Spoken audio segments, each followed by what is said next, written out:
So, ito yung ating unang upo dito sa bagong labas na Suzuki Access 125. At finally guys, nandito na nga ito sa LYR Kanukotan branch. So, marami nag-aabang ng review ko dito sa Suzuki Access. And since meron na unit na available dito, hindi natin to papalagpasin na hindi to mabigyan ng review at walkthrough. At syempre, alamin na din natin guys yung updated price ng scooter na to. Kaya naman tara, samahan nyo yung ikutan ng scooter na to. Let's go! Alright guys, finally, eto na nga, nakita na nga natin sa personal etong si Suzuki Access 125 Solid Ice Green. So, ngayon lang natin ito nakita sa personal guys kasi we are from Davao, so palagi tayong huli, unlike sa Manila. Pero ayan, sa mga followers and subscribers ko, ito na nga yung pinakahihintay ninyo, no? So before muna natin ikutan to guys, of course, dito na muna tayo sa kanyang technical specification. So this scooter, ayan, is still powered by 124cc, 4-stroke, 1-cylinder, single overhead cam, and 2-valve. At this one guys ay may lakas na 6.2 kilowatts at 6,500 RPM and max torque of 10.2 Newton meter at 5,000 RPM. Kaya naman guys, sa hatakan, hindi na kayo mahuhuli dito sa Access 125. So ito yung tinatawag nilang modern classic na nilabas ni Suzuki for this year 2025. At ang nagustuhan ko sa apat na color variant is ito guys. Ang tawag sa kulay na to is Solid Ice Green. So dito tayo sa front headlight. Ayan, kita nyo naman guys, modern na siya, no? Modern yet classic. So sa headlight pa lang guys, grabe, napakaganda na, no? Ayan, naka-LED na siya. Tapos, pagdating sa turn signal light guys, naka-bulb type pa rin. Pero kahit ganun pa man, napakalakas pa rin naman ang buga niyan pagkagabi. Para mas maging classic at astig yung looks nito, meron ding nilagay dito si Suzuki na iconic lamp. Ayan guys, so kapag guys, ni-start nyo tong motor na to or pag tinurn on nyo, ayan, magla-light ito. So, yun yung kinaganda dito. So, napakaliit na detalye pero nakakadagdag ng forma dito sa bago nilang Access 125. And of course, nandito pa rin naman yung emblem niya, which is yung kanyang brand na Suzuki. Isa pa sa nagustuhan ko guys, pagdating dito sa kanyang side mirror, naka-chrome na yan. Ayan. O, diba? Solid chrome yan guys. And pagdating dito, naka-chrome na din yan. So, dito tayo sa fender niya. Sa fender niya guys, napakaganda din. So, solid yung pagkaka-paint. No? Napakaganda ng paint job pagdating dito sa Suzuki Access 125. Talagang aesthetic minimalist yung atake. Ayan. So, nag-complement siya sa kanyang modern classic na style look. So, for me, goods na goods yan. And at the same time, dito sa front, of course, disc brake pa rin. Nissan yung piston brake caliper niya dito. Ayan, telescopic. Of course, sa mags, naka-silver yung kulay niya. And tubeless na din guys. So, pag mapako to, hindi basta-basta ito mag-flat. Then, tire size, sa mga nakikurious, 90 by 90 by 12. And yung tire brand is Maxxis. So, alam naman natin guys, basta Maxxis yung may gawa quality. Then, aside dito guys, sa rear fender, extended na din yan. So, hindi na kung saan-saan tatalsik kung ito ay idadaan nyo sa putik. So, sa rear naman tayo na tire, since marami talaga nakikurious pagdating dito. Ayan guys, 90 by 100 by 10. O, diba? Angas. So, this one guys is naka drum brake, no? Unlike dun sa front na naka disc brake. So, comment down below guys if ever i-upgrade to. Gusto nyo ba itong i-disc brake? I want to know in the comment section below. And then yung suspension na ginamit guys is monoshock pa rin. So, balik tayo dito. And of course, ito yung kanyang side profile guys. Diba? Napakaganda. Talagang napaka-modern na talaga yung design na ginawa na Suzuki dito sa Access 125. And ito talaga yung bumighani, no? Sa mata nating mga Pinoy na mahilig talaga sa maporma or di naman ka-aesthetic at modern. So, ayan guys, hindi pa rin naman tinanggal yung kanyang park brake lock. So, yung park brake lock, kapag ito guys pinihit, tas ayan, nilock mo to, kung ipapark mo to sa incline na lugar, hindi na siya basta-basta dadaus-dos, no? Itong motor na to. And for me, goods na goods yan. Then, dito tayo guys sa kanyang dashboard. Of course, since modern classic nga, hindi pa rin tinanggal yung analog type dashboard niya, which is nandito yung, ayan, speedometer, and dito yung RPM. Ayan. Tapos meron siyang turn signal light, check engine, high beam, low beam, ayan. And pagdating sa button switches, of course, meron siyang high beam, low beam, pass light. Dito naman is turn signal, off, yung horn nandito. May hazard na din siya guys. Tapos ito yung kill switch and activated electric start. Then pagdating naman sa kanyang grip, ayan, typical na grip, kagaya ng ibang mga Suzuki motorcycle. And for me, goods na goods. Pride of ownership guys kasi may logo dito ni Suzuki. Ito yung side mirror niya guys. So kitang-kita na yung nasa likod ninyo na for me, goods na goods if ever ganyan. Para sa ganon, hindi ka nalilingon pa, no? Kasi dito pa lang sa side mirror, kitang-kita mo na yung mga nakasunod sa inyo. Ayan. Tapos dito, ito yung kanyang napakagandang kulay dito sa kanyang floorboard. So, pagdating dito sa floorboard, hanggang dito sa pinakataas, same lang sila ng kulay.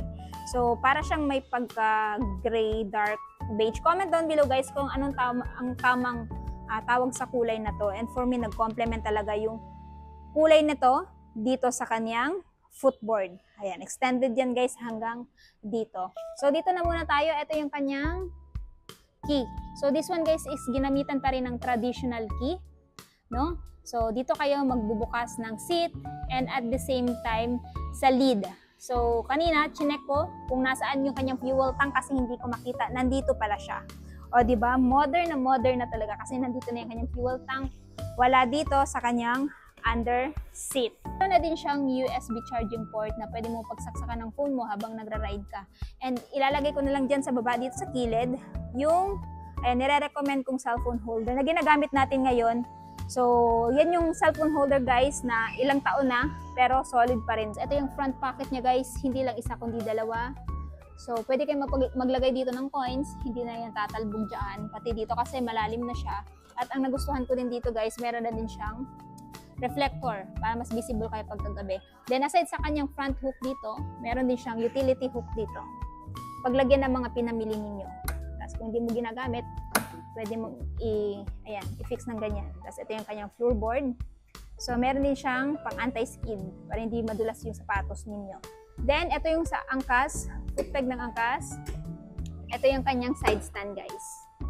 O, diba? So, napakaganda rin ng side stand, center stand. Of course, hindi tinanggal yung kanyang kickstart. Kickstart para pag maubusan kayo ng baterya, may pag-asa pang mapaandar itong si Access 125. At ang nagustuhan ko din dito guys, walang decals, kundi emblem lang talaga. Wala kayong makikita ng decals dito guys. Solid yung emblem. Ayan, Access. Wala lang yung kanyang displacement. So, minimalist talaga yung design niya. So, ayan guys. And then sa seat, complement din sa kulay ng body niya. Naka-leather type, stitches, brown. O, diba? Stig. Mga nagtatanong naman pala, kung malaki ba yung underseat storage ni Suzuki Access. Of course guys, malaki yung kanyang underseat storage. Alam nyo ba na this one guys is mayroong 24.4 liters. So marami na kayong mailalagay dito. And syempre kung bibilhin nyo itong scooter na to, meron siyang kasamang tools at syempre yung manual. So if ever meron kayong mga katanungan sa motor na to, nandito lahat information sa manual. Kaya basahin nyo yan pag na-purchase nyo na to. At ang kinaganda dito guys, pag binili nyo itong Suzuki Access, alam nyo ba na meron din siyang kasamang free helmet? Not typical helmet guys, kundi yung mismong helmet ni Suzuki Access. Kita nyo naman, napakaganda ng quality ng helmet niya. Nag-complement yung kulay ng helmet na to sa kulay niya. Ayan, o diba? So, ayan guys, if ever bibili nyo si Suzuki Access, meron siyang free helmet. Kaya naman hindi ka nabibili ng helmet. So, free na tong helmet na to. Pagdating sa quality, napaka-solid, napaka-aesthetic, napakaganda din. And pagdating dito, ayan, foamy siya guys, leather type. Tapos, may pagka-mesh yung quality nito. So, comment down below kung bet nyo yung helmet ni Suzuki Access. So, check natin kung kasya ba. Ay, kasya guys. Tapos, meron pang space dito mapaglagyan ng raincoat or papers ng motor. Kahit malit na bag, kasyang-kasya dito.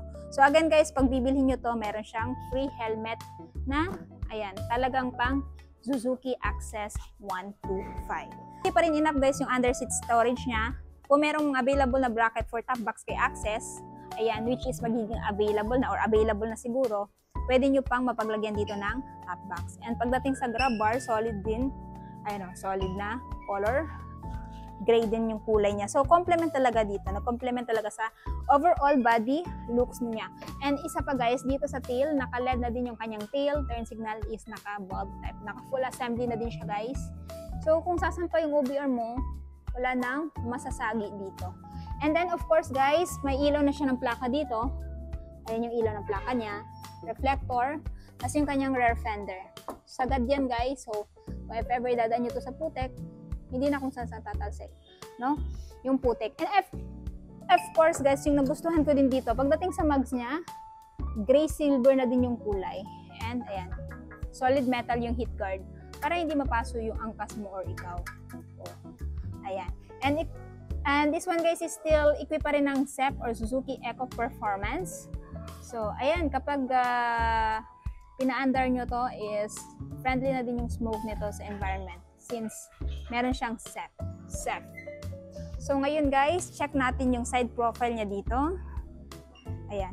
Alam nyo ba, napakataas din ng ground clearance na to dahil ito ay merong 160 mm ground clearance. Kaya naman kung idadaan nyo to sa malalaking hams ng Pinas, hindi basta-basta sasabit yung ilalim na bahagi ng scooter na to. And for me, goods na goods itong si Access para doon. Ayan. Comment down below guys kung ito ba yung bet nyong motor na bilhin this year. Siyempre, pagdating sa fuel tank, guys, hindi nagpapahuli si Suzuki pagdating dito kay Access. Dahil alam nyo ba na meron siyang malaking fuel tank capacity na 5.3 liters at ang kiniklaim ni Suzuki na pwede niyang i-average fuel consumption per liter is 57.3 km per liter. So, based yun kay, ayan, World Motorcycle Test Center. Pero it may vary pa rin guys. Kung kaskasero ka, syempre hindi mo aabot yung 57.3 km per liter.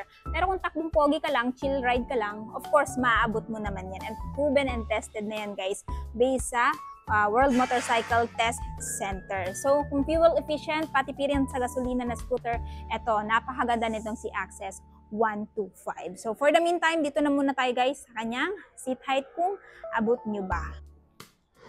So, ayan guys, nakaupo na tayo dito kay Suzuki Access 125.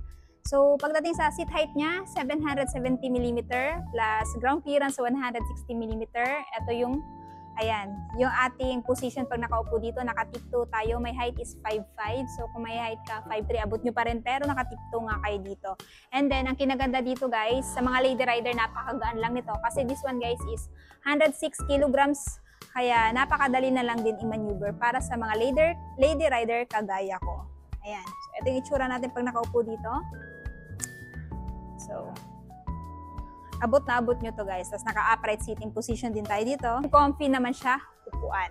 So, ngayon guys, if ever interested na kayo dito kaya Suzuki Access 125, dito sa LYR Tagum, Kanokotan Branch, ito ngayon ay may presyong 84,900 kung kukunin nyo ng spot cash.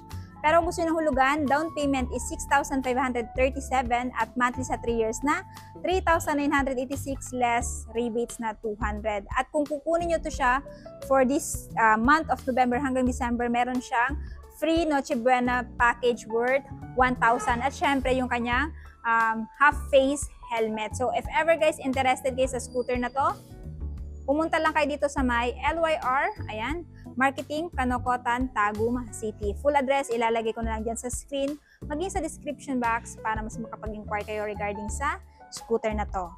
So ayun na guys, natapos na nga natin ikutan ang pinakabagong Suzuki Access 125. Ano yung masasabi nyo sa bagong scooter na to? Sulit ba siya sa presyo niya? At anong katangian niya kung bakit ito yung i-consider nyo bilhin ngayong taon?